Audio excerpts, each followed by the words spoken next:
Alright, so here we are. It's the day after the Game Awards, and yeah. Um, I think this was the best Game Awards in a very long time.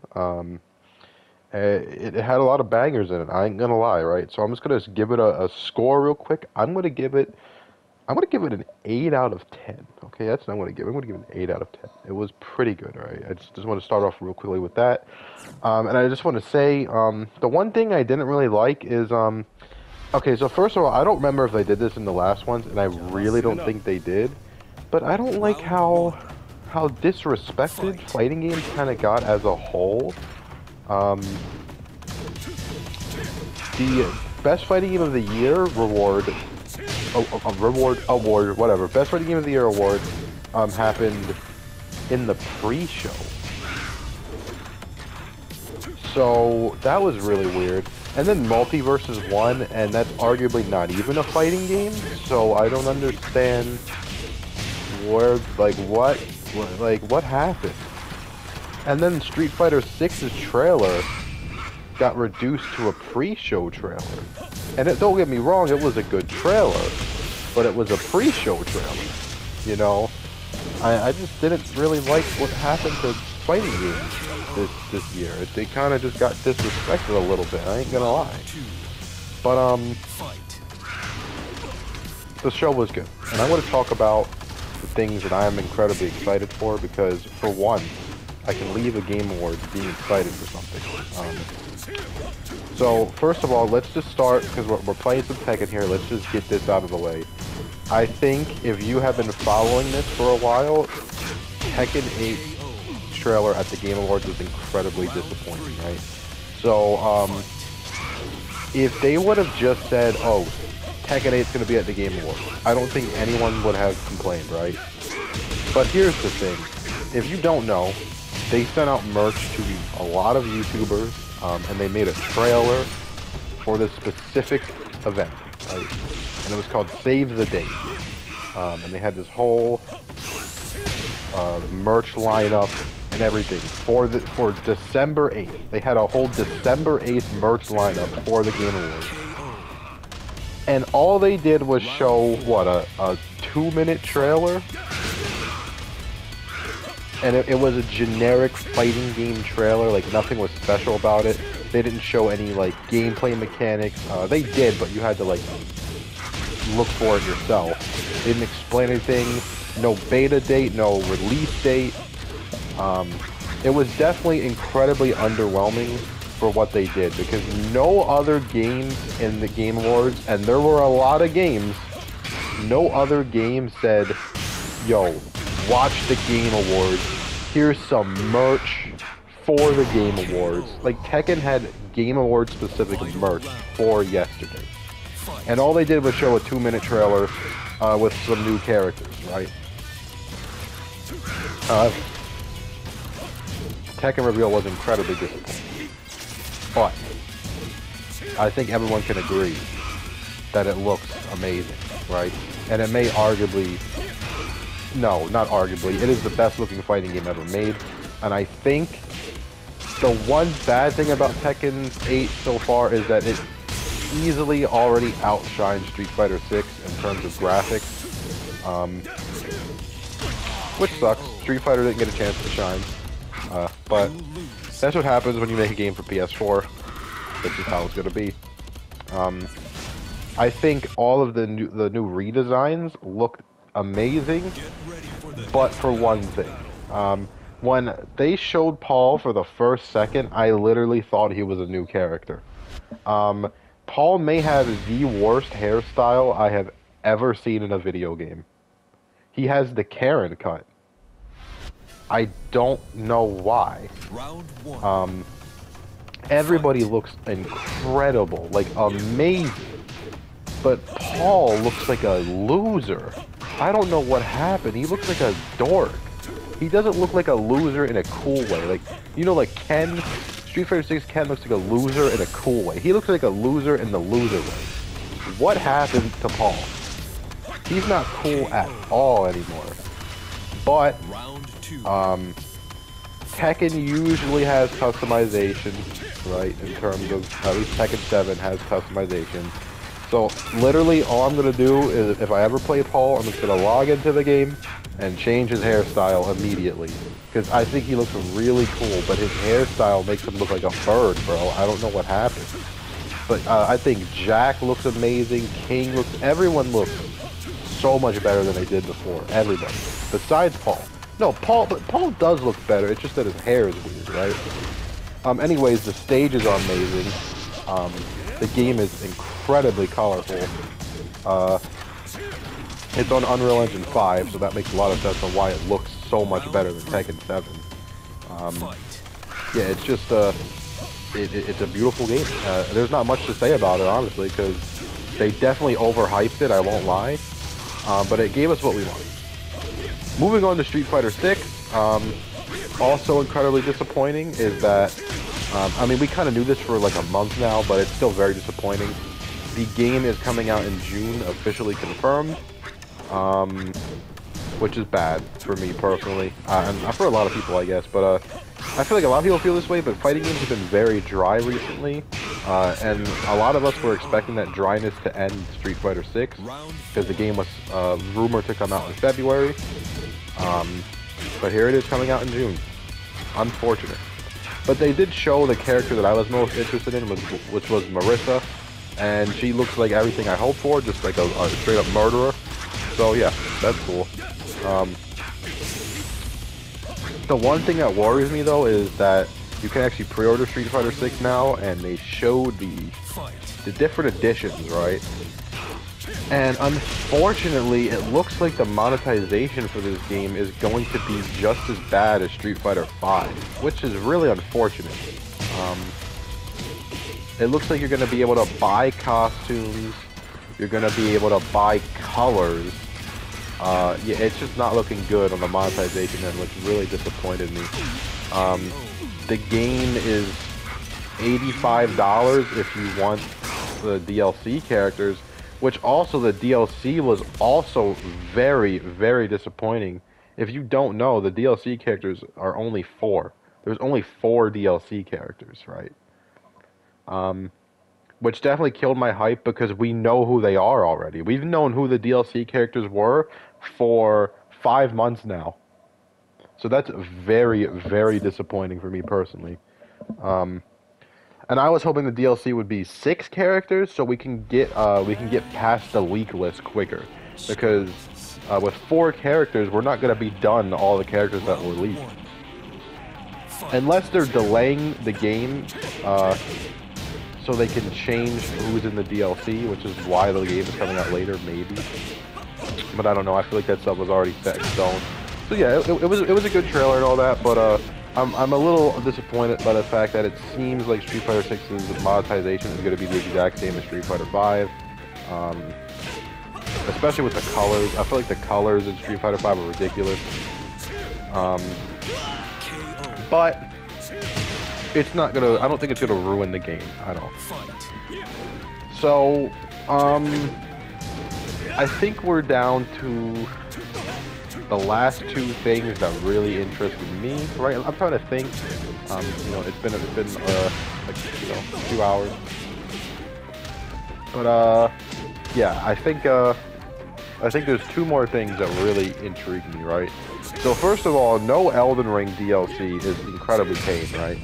And it makes me wondering what is wrong with them mentally, because you just made the biggest game you ever made and you're not making DLC for it. What is wrong with you? Alright, so now that we're all on with that, I just want to say they did reveal something. From Software did reveal something. And they made it incredibly hype. And Jeff hyped it up like crazy, like he always does. And it was this giant trailer. And then it was only Armored Core. So, here's the problem, right? You just made 13 years of some of the greatest video games in history. And now you want to go back to making Armored Core. I am incredibly worried. I don't want this to tarnish From Software's legacy, right? Because we all know Armored Core games, right? Yes, they may have been good at one point, but the last game was not that good. And they're just very,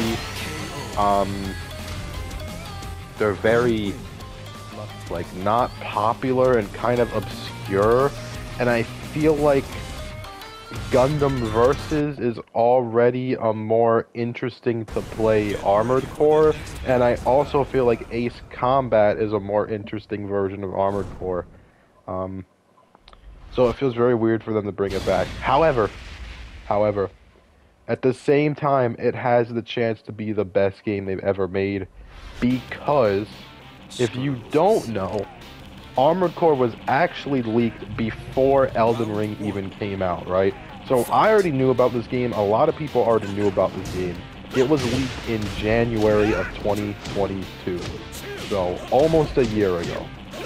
And when I say leaked, I mean there was videos of gameplay and screenshots, right? And the game looks pretty finished, right?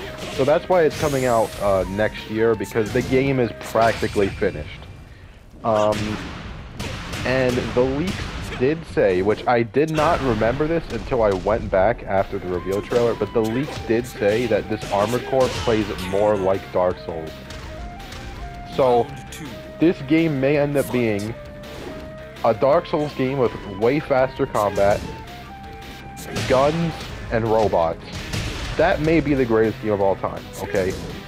But if it plays like old Armored Core with the incredible clunky controls, the very dull-looking maps,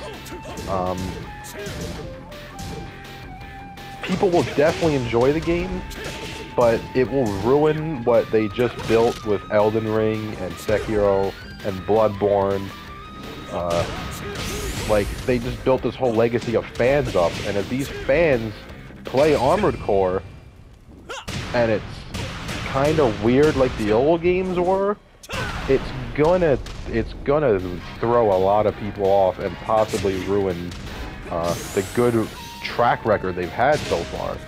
So that's why I feel like the game will definitely play a lot more like Dark Souls just off of that alone, because don't risk what you just worked for, but also do something different, right? And they're doing something different, and I feel like they're going to try to make it please their new fans more than their Armored Core fans, because there's nowhere near as many Armored Core fans as there are Dark Souls fans, and you know, stuff like that.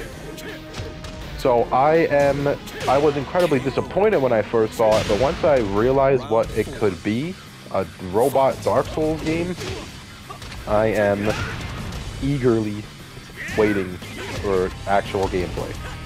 Even though there was some gameplay before, but I didn't get to see it. But the guy who played it did say it plays more like Dark Souls with ranged and melee combat and way faster pace, and you can fly. So that's just cool. And now moving on to the final announcement that really got me. It got my Jimmy's jammed. You know what I'm saying? It got my Jimmy's jammed. And that was Transformers Reactivate. So when I saw this trailer, right, I was falling asleep, and I thought this is the most generic 4-player shooter of all time, right? And then I was watching it with my friends, right? So at the very end, you see this robot look at his hands, and he has yellow arms, right? So I'm like, oh, it's a Bumblebee. And I said it as a joke, okay? I said it as a complete joke. Turns out it wasn't a joke. It was actually Bumblebee. And, yeah, there is a new Transformers game. Now, Transformers games are important to me. Transformers was the first ever movie I've seen. I've seen, you know, every single Transformers movie, including the non-Michael Bay ones. I've seen the original cartoons. I've seen Transformers Prime, Transformers Animated, Armada. You know, I'm a fan, right? Ever since a little child. It was literally the first Michael Bay movie was the first movie I've ever seen. So, well, in theaters at least. Transformers War for Cybertron was the first ever online game I played. And, you know, I made friends in that game that I still talk to this day, 12 years later. So, yeah, Transformers means a lot to me. And unfortunately, we haven't gotten a game since Devastation. Now, Transformers Devastation was an amazing game, right? So it's not like it was a bad note to end off on, but it's been 6 years. So, you know, it's been a very long time. So, this Transformers game I've actually been following for a while now, right? And I didn't know that this was that game because they changed the name. It used to be called Transformers Rise, now it's called Transformers Reactivate. And if you don't know, it seems to be a 4-player Warframe Destiny type of game. Which could be very good for Transformers because, you know, in Warframe you grind to get different Warframes. And in Transformers you can probably just grind to get different Transformers. That would be kind of cool. As long as, if the game isn't free to play, I think that would be better. Because then the game can be more of a fun grind instead of a, this is just an unfair grind. But, who knows? But I am hyped for that. But I'm also very skeptical because, like I said, it was the most boring trailer I've ever seen until I saw the very last 5 seconds, right? They weren't fighting Decepticons, it looked like. They were fighting generic alien things that kind of looked like Insecticons, but not really because there were no bugs, I don't think. It was really weird. So, that's... and there were 4 extremely generic-looking humans there. So, yeah, it just looked very, very bad. I can't lie, it looked very bad. However, the leaked stuff on this game that's been leaked for the past 2 years makes this game sound more interesting than the trailer did, right? And there were leaked cutscenes for the game about a month ago and leaked concept art for some of the characters. And the character designs are amazing. Besides Bumblebee, I think Bumblebee looks goofy. But I think Optimus, Shockwave, Soundwave, I think they all look really good. So, yeah, very hyped for that. And overall, the Game Awards was just hype for me. It was hype. And Elden Ring won Game of the Year, which was all I wanted. God of War was winning every single award. It won 6 awards, and then boom, Elden Ring Game of the Year. Which I feel like happens a lot. Am I crazy?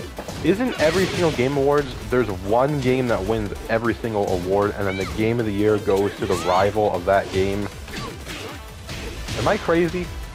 Because I feel like that's the storyline of the Game Awards. But, yeah. I think that's all I had to say. Pretty good Game Awards. Yeah, I just wish there were release dates, because all of these games just said 2023, so we really don't have anything to look forward to, pretty much. So that's unfortunate. There's absolutely nothing to look forward to, it just said 2023. So, I mean, yeah, that's the one thing I will say about this Game Awards that I didn't like, which is, it's just... Every single trailer here said 2023. There was not a single release date besides Street Fighter 6, but that was in the pre-show anyway. So yeah, I don't recall ever seeing a single release date, for at least for the games that I cared about, at all. Which is really lame. So, that be how it be. Overall, it was a good show, but I'm not like looking forward to anything because it could be, all these games could come out in literally next December, you know. So, yeah. It got me excited, but there's still gonna be a wait for some stuff, and especially for the fighting game scene. There's a minimum 6-month wait. Unless Tekken comes out sooner, but I highly doubt that. No way. So, yeah. I guess I'm going to end the video now. So, like, subscribe, you know. I'm going to be playing all these games that I just talked about, and more, of course. But it looks like we're going to be in a bit of a wait for fighting games to really flare up again. So, I'm going to try to hang in there with this channel, but, it's gonna be tough. So yeah. Peace. I do this, never feel loose. And when I get up in the game, y'all be improved. real problem, but I solve them all facts proof. And if you think I'm gon' fold, then you talking fool. Yeah, y'all wanna win, let me spin, boy. I dunks aside, I'm super fly like I'm hanging off the rim, boy. I've been winning for my kinfolk, and I put on for my city from the intro. Let's go. I put that time in, my pride is out the roof, I get that grind in. So I'ma tell the truth, I get my grind on. You know the pressure make all of these diamonds. I tell them get back, step back, fast track, big lap, big facts, I'm past that, yeah. I'm tryna get ahead, get out the way, now move forward, stand back, now break away, I'm about to bring it on. I ain't never backing down, took a step up to the plate, for my city, for my town, I do whatever it takes. I'ma go and get this round, I'ma go all of the round. I ain't never backing down, took a step up to the plate, for my city, for my town, I do whatever it takes. I'ma go and get this round. To the top, see the sights, see the sights, see the sights, yeah. Hop out and I'm steaming, ride around and I'm dreaming. Once I get the feeling, nobody can stop me. Hit it, I'm on gold, fending all you foes. Once I'm on the road, I'm knocking out of the door. I got the range, if you wanna come and stand up to me, pull up on me now. If you wanna challenge, tell me rookie, run up on me now. I'm on the road to the top and I'm not looking back. I'm on the road to the top and I'm not looking back. I ain't never backing down, took a step up to the plate, for my city, for my town, I do whatever it takes. I'ma go and get this round, I'ma go all of the round. I ain't never backing down, took a step up to the plate, for my city, for my town, I do whatever it takes. I'ma go and get this round, to the top, see the sights, see the sights, see the sights, yeah.